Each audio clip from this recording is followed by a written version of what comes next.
Hey folks, Aaron here. Welcome back to the anime review. Today we're looking at Persona 5, the animation, episode 1.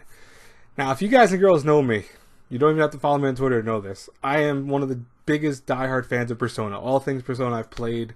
I love Persona. I'm so excited for those dancing games coming out because I actually love Persona 4 Dancing All Night. I thought that was a great spin-off series. And honestly, just to see Persona 3 and 5 getting that treatment, I'm excited to say the least. Even the fighting game that's coming out, that's going to be a crossover between Blaze Blue, Ruby, and Persona. Also stoked for that. All things Persona, I eat, breathe, and sleep.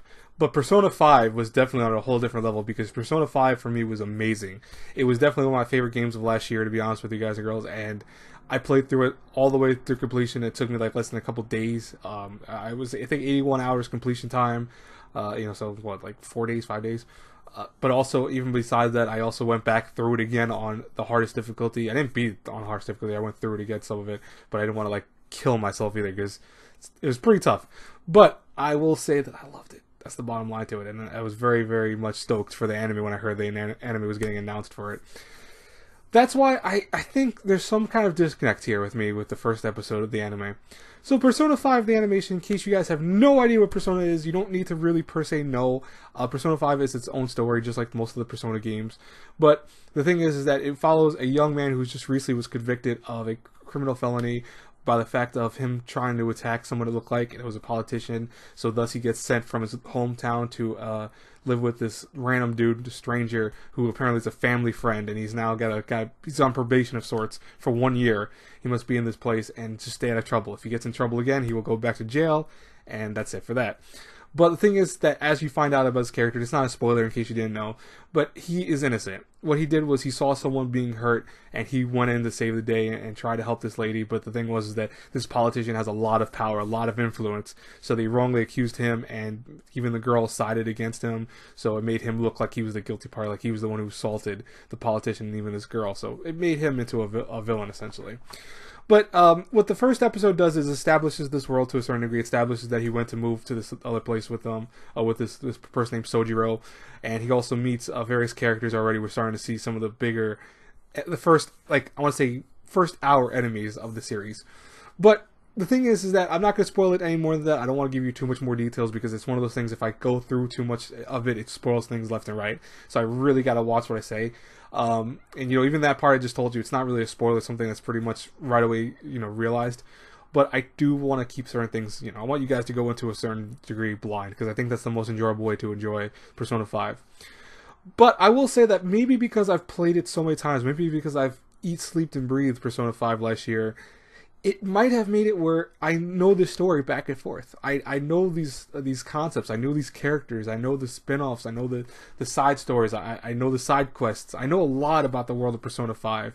Like right above me is the art book, and I've read through that multiple times because I love Persona 5.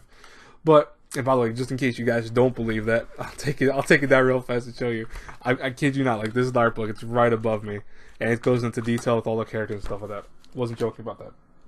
But it makes it where I think the anime for me wasn't anything groundbreaking. Like it was the same story again. And while I love that and I was so happy about that, and I love the animation's great, the music's great, and we already have a good setup. I mean, it's very faithful to the video game. It just didn't wow me. It didn't really capture me. And I'm like, does that mean it's a bad thing? No, I don't think it's a bad thing. I think that the show's fine.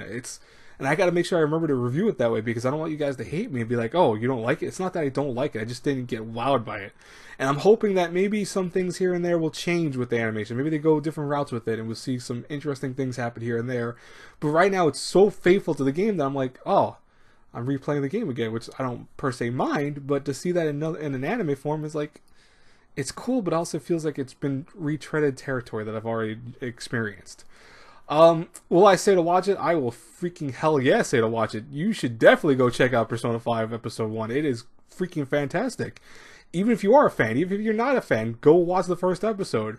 The music's stellar. They used some of my favorite songs. Beneath the Mask was used for like only a few seconds, which pissed me off, but they used some of the songs. The voice actors sound like they're all the same. I really didn't play the game in Japanese. I played some of it in Japanese, but I primarily played in English because I really did like the English cast. And really a lot of them I wanted to kind of support them because it was like their first big groundbreaking works for a lot of them. But even besides that, You know, like the ending song we got to hear was freaking awesome. We didn't get an opening yet, but I'm gonna assume it's gonna be amazing. It's done by, I think the ending song was done by the actual people that usually do Persona music, so that was cool. But yeah, it was so good. But at the same time, like, I don't know how I feel about it, and that's weird. It sounds like a double entendre, right? Like you love something, but also don't. It's really strange to me. I don't know how I feel. Let me know if any of you guys feel like that too. If any diehard fans of Persona 5 out there felt the same way when watching the first episode. I would love to hear from the comments below. As always, guys and girls, if you like these reviews in any form, please think about hitting that subscribe button. I am done with my reviews today. No more reviews. You know, I'm not going to kill myself with Saturdays. I'm going to probably only review 4 things maybe this season on Saturdays. Everything else will be scattered throughout the week. So I'll talk to you guys later. God bless you all. Have a great day. I'll see you later. Bye-bye, everyone.